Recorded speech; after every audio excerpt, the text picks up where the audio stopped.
Hello, and welcome to Mayor Brown's podcast series, Credibly Challenged.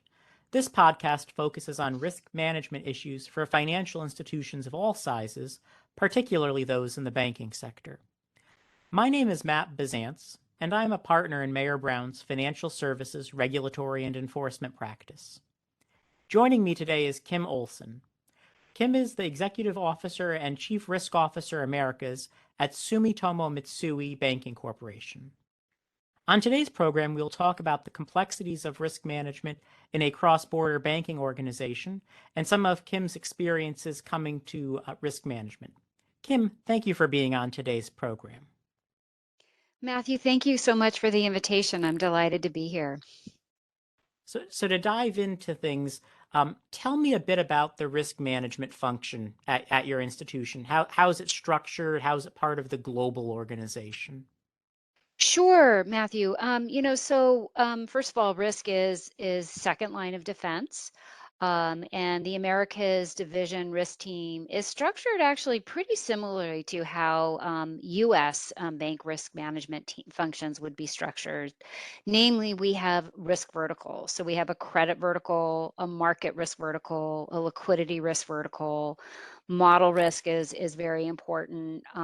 Non-financial risk, which includes operational risk, cyber risk, IT risk, third-party risk management, and enterprise risk, which would cover things such as risk appetite, our stress testing.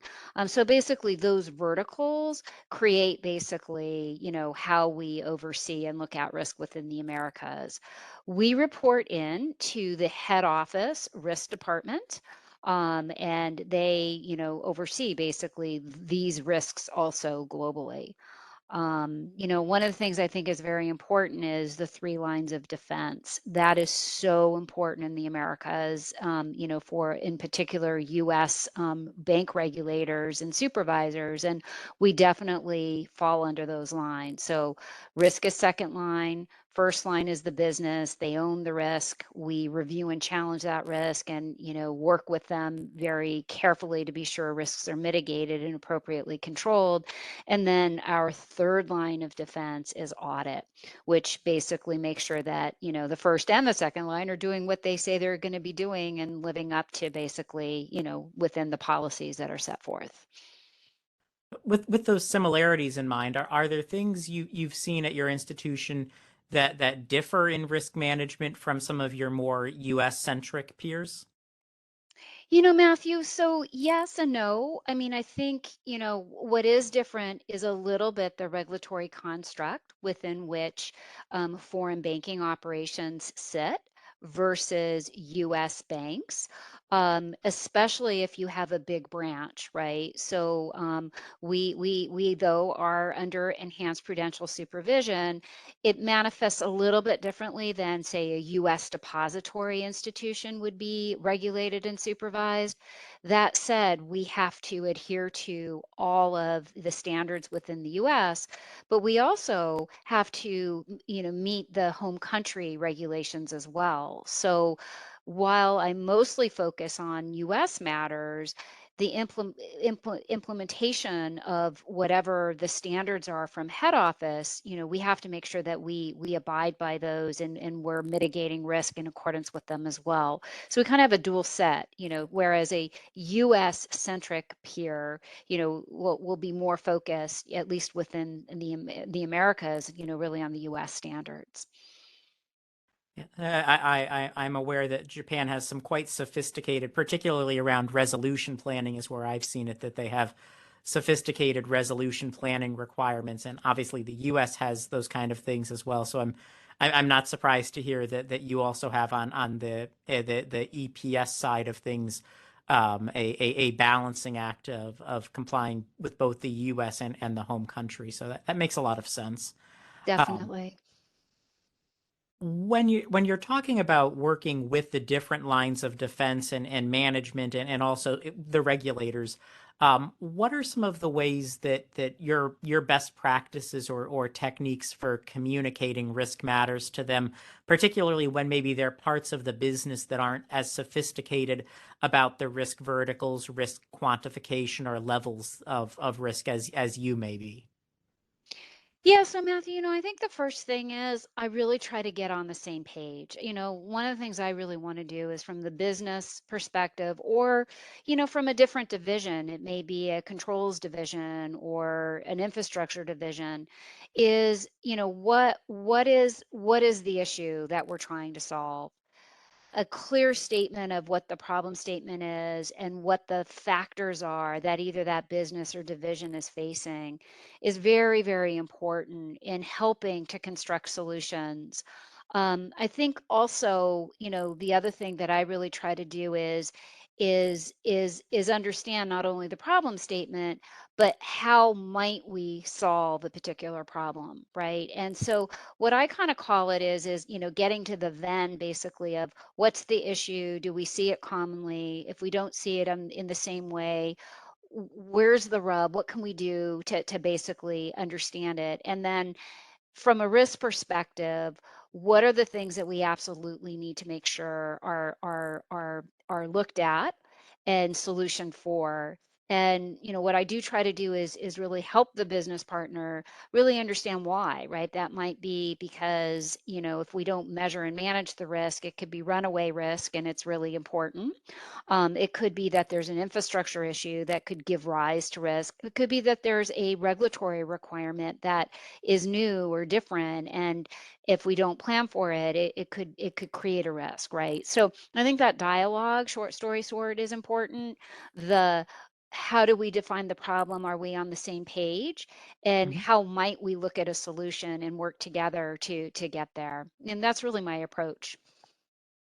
And then thinking about after the decision has been made, when you're getting to some of, particularly since you mentioned when internal audit is looking at the effectiveness of risk management or the effectiveness of the business lines in doing their part. How do you manage that after the event or after the decision review to minimize second guessing or get to a clean audit report? Yeah, so here, I think what's critical is it's not just what's the problem and what might you do, but it's truly did you do it and is it working, right? And we in our organization, we call it operationalization and sustainability. And we make sure that we embed basically in our program planning and project management this idea of, sustainability and proving that we've gotten to sustainability. And that's really pre-audit, right? So what is it that needs to be in place and what metrics do you need to hit really to prove that you really have implemented the particular solution and it's working? And I think that's actually really critical because if you don't have that and then audit or somebody else comes in and says, well, gee, this isn't working, they really can't either, give you the sign of good health or close out a finding. So, I think it's important to really embed that in the actual planning of it and agree what does good look like, right? And give yourself a little bit of runway also, for to improve basically the solution that you put in place. Because generally version one probably needs some tweaks. Yeah. Well, it's interesting you mentioned sustainability of solutions because that's something that, as a lawyer, I've been hearing a lot about in the last 2 years from clients, maybe a little longer. That once upon a time they would bring us in, they would bring consultants in to work on matters, and we would do these enormous reviews, look backs of things. We would build systems, and it was great for us. It got them the job done that they hired us to do. But then we would come back in a few years and they had problems sustaining it, that they just didn't have the manpower, the technical resources, all of those things for whatever the legal problem. Again, if it was an AML review, Mhm. if it was a FATCA review, if it was even something like triaging funds for a Volcker rule compliance program.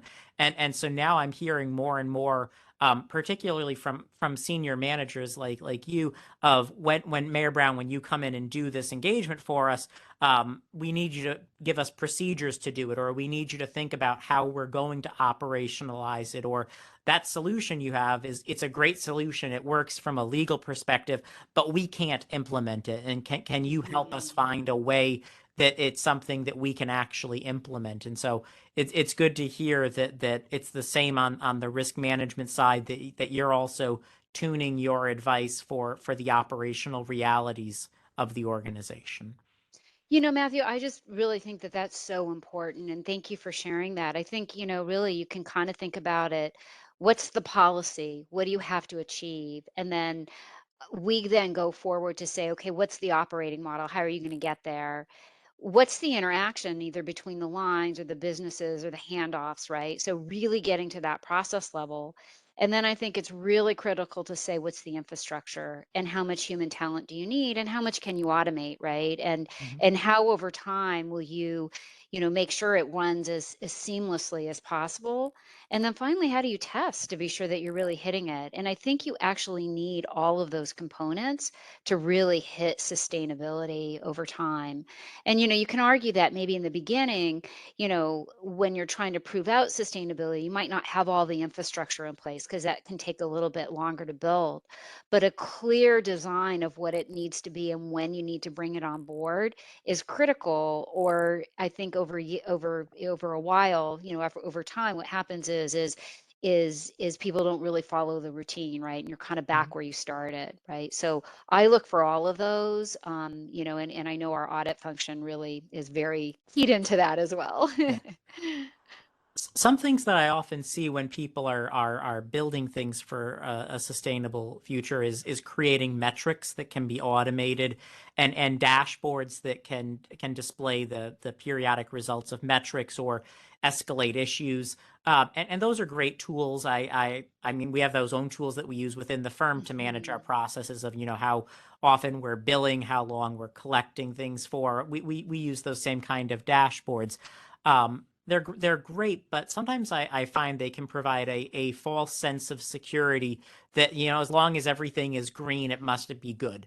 And in the risk world, as long as all of the risks are green or low, or like under the threshold, then everything is fine. We're well managed. And how do you guard against that complacency when you are using tools like dashboards or reports of metrics?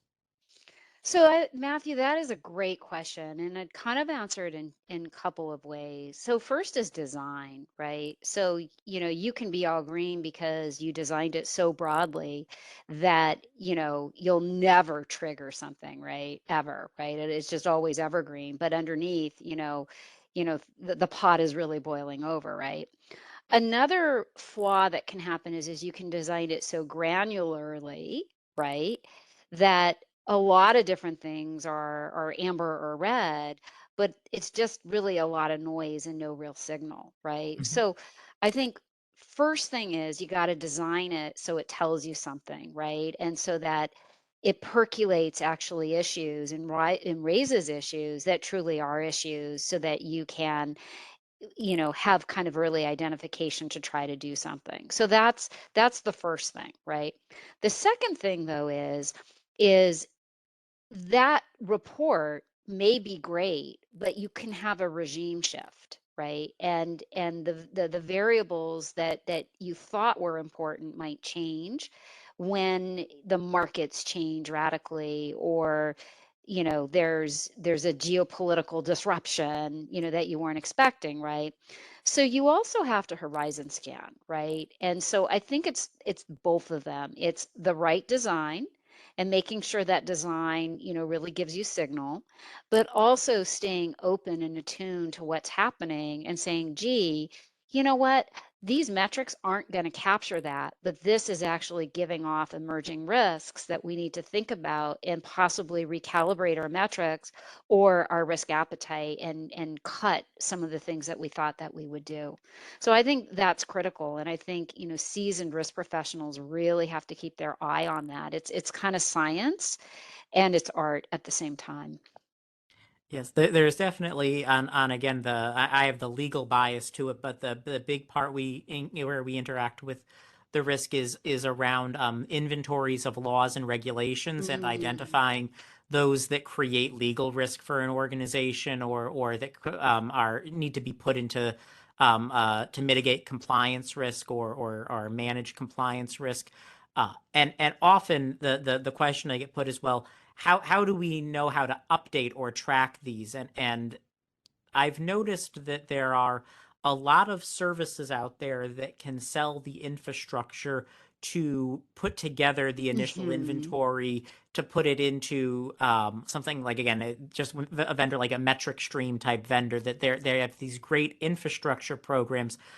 But then there is the art to it of someone in the legal department or someone in the compliance department knowing that the annual Federal Register update for civil money penalties, that doesn't matter. That's not worth our time. That's not something we need to pick up.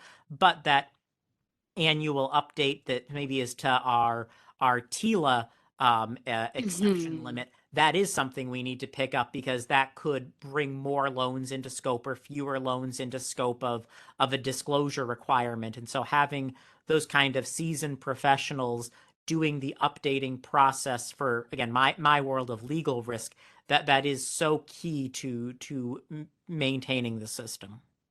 Yeah, Matthew, I would really agree with that. I also think sometimes with kind of those off the shelf packages too, one of the things that's critical is where's the nuance, right? And what I would say is there's a distinction between regulation and supervision, right?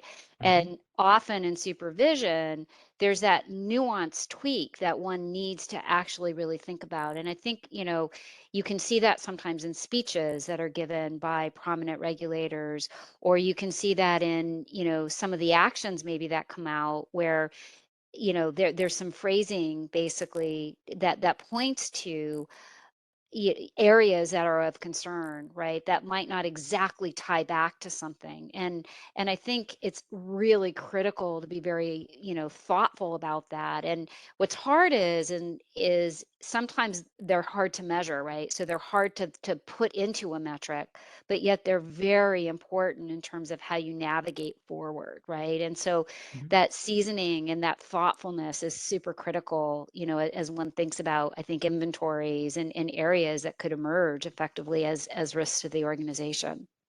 Yeah. I remember a few years ago, one of the regulators had issued an enforcement action that talked about some aspect of how to structure a compliance program.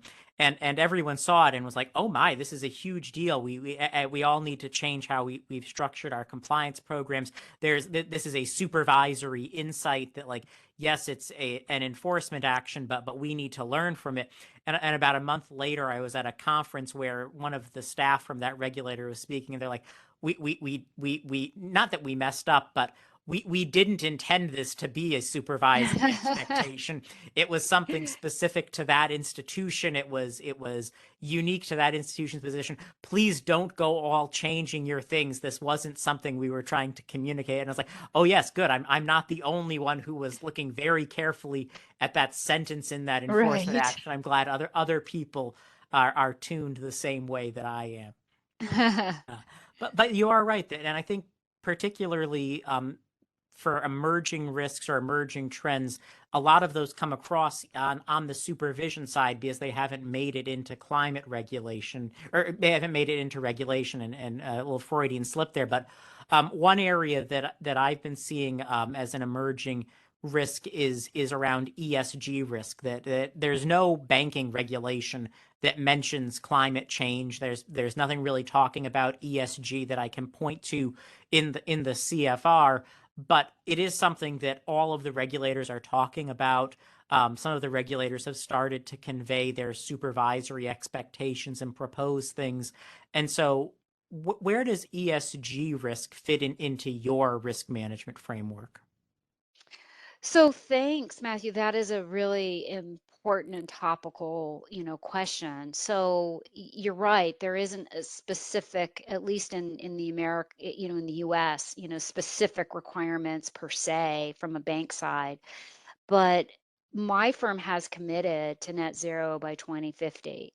And so in order to reach that, each of the regions, needs to work through the strategy, as well as the risk metrics that will allow us to basically kind of reach that, in concert with head office, right? So we're very much evolving how we look at that. I think from a risk perspective, um, especially we have a pretty big lending book. We're really thinking through what is our carbon intensity? Where does it need to be in order to meet the goals, basically, or the commitment that head office has set? And what are the tools that will help us to do that, from scorecards to scenario testing to portfolio sculpting? So it's very much in build mode. We're very connected with what others in the industry are doing as well. One thing that's really exciting is I think the industry, especially risk professionals, are all really trying to share information as to how to think about it, how to build it, where to get the data from. You can kind of move on to being spuriously accurate, right? And maybe not really measuring something, or what are the big things that you're trying to reach, right? And how do you define that? So as an example, transition risk, moving from maybe hardcore carbon intensity to moving a particular obligor or firm, its commitment basically to using cleaner kind of green fuels, if you will. Mm. So how do you measure that transition? How do Right. you give weight to it? How do you define that? Those are all very, very important questions and points to answer, right? So that you can Mhm. have some form of measurement to see if you're moving towards your goal. So I would say we're very much in that mix right now. It's an Mhm. exciting time. There's a lot to be developed, I think, within the industry around that type of measurement and analysis. And that is something, certainly I've seen a lot of groups opining on it. A lot of groups now offer ratings on this topic, and ranging from colorized ratings all the way to granular, like alphanumeric type ratings. Hmm. And it certainly seems to me as one of those things that is going to keep changing, but also is, as you said, you really have to pay attention to what are we doing, and what are we actually measuring. There was at one point someone talking about the change for green loans, and talking about how it was basically some small amount, like a basis point, for what was the change in interest rates for green loans versus loans that were not rated as green. And did that basis point really in any meaningful Hmm. way map to the associated change in behavior by the borrower, or to a specific climate goal? And for those types of long-term questions, where you're saying, well, look, is this commitment to by a borrower to be net zero by 2050, how does that change a credit risk? Is that the kind of thing that you guys would develop in-house, that your business line would develop, or are there a broader organizations or specialists that you're working with to develop those kind of skill bases? Kind of say all of the above. I think it's a nascent, kind of science right now, right? So we're definitely thinking about the question and doing our own development. We're also very much in conversation with industry providers. I think that's truly an evolving field, right? I think, Mhm. there's different ways to skin the cat, if you will, and they lead to different answers. So we're very much exploring that, and, where possible, using different approaches to come up with something that will hopefully be tractable and lead us to, what I'm going to call signal as opposed to noise, right? I Mhm. mean, what we want to do is make sure that we can say, yeah, we're looking at this, and, this rating or this assessment is directionally curbing climate risk, or showing that this firm is moving, to a better credit risk, if you will, because it has lessened the amount of climate risk it has over time, right? And so Right. we want to be able to measure that in a way that, really helps us make that assessment as opposed to being so granular that it's just noise and not really, a true kind of assessment, if that makes sense. So there's a lot to thrash out there. What's fun about this particular time is there's just a lot of different ways to think about it, right? And I don't think a particular approach has yet emerged as the common denominator, right? Right. So there's a lot still to be done, which from a risk perspective makes it very Yeah. intriguing and interesting. It's very helpful. And now I'd like to take a step back to a different time, a time when you were just starting to be involved in risk management. And I think our audience might like to hear a little bit more about how you began that journey to where you are today. Sure. So, I really started right out of graduate school, and I spent a number of years at the Federal Reserve Bank of New York. And, for me, it was a wonderful place to start. It was a little bit like academic Disneyland. There were just so many things to learn. Really had the opportunity to go deep, but also look horizontally across basically the industry. And you learn from really great mentors. And it's funny, my children say, I think my life professional goal was always to be chief risk officer.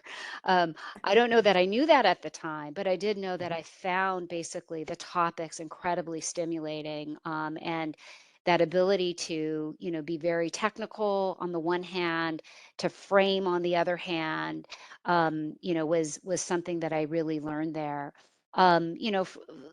Subsequent to the Fed, have worked at a few different firms and have really been able to move from regulator to rating agency to industry to looking at risk from an insurance perspective, a bank perspective, and as a consultant, a partner consultant.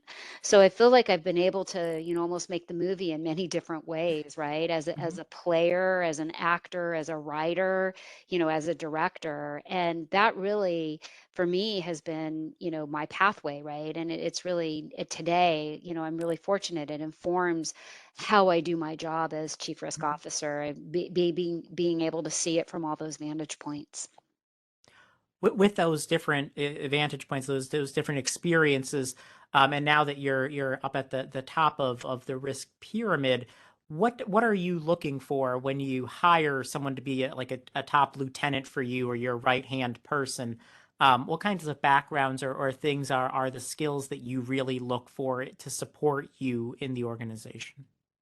That's a great question. So it depends a little bit on what the position is, right? So certain positions may require very, very deep, quantitative skills as an example, right? Other positions may require, a deep ability to frame and nuance and create frameworks across, right? In general, though, the skill set that I look for is somebody technically deep at whatever the area is. Are they able to aggregate the risk of what they're seeing in a way that their audiences, and they may have many audiences or stakeholders, will understand, right? So, can they Mhm. communicate that basically? And then, are they what I call really good thinkers? Can they think about the here and now? Can they think about what might happen in the future? Can they think about the past? Can they develop tools, if you will, to put those risks in perspective and try basically to look forward to what might emerge, right? And sometimes that can be very deep tool building, truly a tool, right? A Mhm. forecasting device. But it can also be an analytical model to say, these three things, if they're present, could lead to X. This is what we should be worried about, right? So mental models, analytical models are really, really critical. And some of that I really would call is curiosity. Are you Mhm. curious? Are you thinking about it? If A, then B, then C, what are the properties that you think give rise to X? And can you stimulate that discussion so we're really, really on our game? So Right. that's one area. I think another area is, can you take that and operationalize, right? So we Mhm. can talk, we can worry about the future, but ultimately we need to do something, right? So what is it we Mhm. are going to do, and how does that get articulated Is it that in a tolerance? Is that in a limit? Is that in a guideline? Is that in a discussion with the business to change how we do the business or curb certain businesses? What is the manifestation really of that thinking, and does that have impact, positive impact on the organization? So those are the things that I really look for. Hmm. I also think, at senior positions, it's important to be a good leader and Hmm. bring, the more junior people along and help train them and help shape them so that Hmm. they can be future leaders. So that's an aspect also. Right. We've touched on it a few times today, and I think just to hit home that communication point is so essential that there are some people who I've met in my career who have been absolutely brilliant, but that did not come through because of poor communication skills. And Mm, it doesn't matter how high your grades were in college, it doesn't matter how brilliant your solution is that you design in the workplace if you can't communicate it to other people and as you move up into a leadership role get buy-in from the other decision makers, all of that brilliance goes to waste. And so I think that communication point, both in risk and in law, it has been a key skill that I've seen again and again from the top leaders. You know what, Matthew? I have to really agree with you. And I kind of bucketize that really into three things. I think there's the verbal, right? How do you explain it? Can you get people to understand it? There's the written, and that can be in a brief, that could be a memo, that could be, a really good email. But there's also, and people may, there's also kind of that aspect of PowerPointing as well, right? And that's a little bit of a hybrid. It's kind of a visualization, basically, of an issue with the pertinent points with a lot of content, but, pictorially also helping to represent what the issue at hand is, right? And that idea of a picture is worth 1,000 words, or a diagram to kind of explain how you might think about something with the punchy points on it is Hmm. critical. And, I think I look for all of that. Those three items help what I call transmission.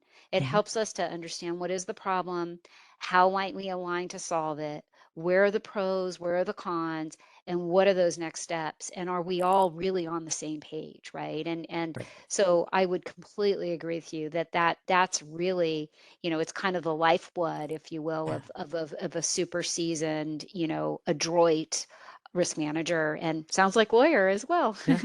Yes. Well, the audience can't see me smiling, but there have been all the times I've received a PowerPoint from usually another lawyer, and they are quite proud at the number of words they've managed to fit on the Uh-oh. slide.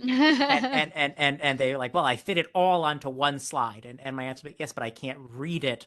And if I can't read it, then the executive we're dealing with definitely is not going to read it. There's no way they're going to study that 300 word PowerPoint slides you put together. That you have to break it down either into simpler concepts, into multiple Yep. slides, or as you said, if you can do a graphic, even better. So Yeah. It's a little like, it's the wrong medium, right? yep. It's like trying to do a Broadway play, on television, right? Yeah. Exactly. Well, Kim, thank Uh, you so much for participating in the Credibly Challenged podcast. I think we covered some good ground today. We really highlighted some of the importance of good communication, of good planning within an organization, and also, operating collaboratively with your peers. And so I want to thank you, and also I want to thank our audience for tuning in. Without you, we wouldn't have a program, and we really appreciate you listening to our monthly programs. Great. Thank you so much, Matthew. And thank you to the audience also for tuning in. This was quite a pleasure. Thanks so much.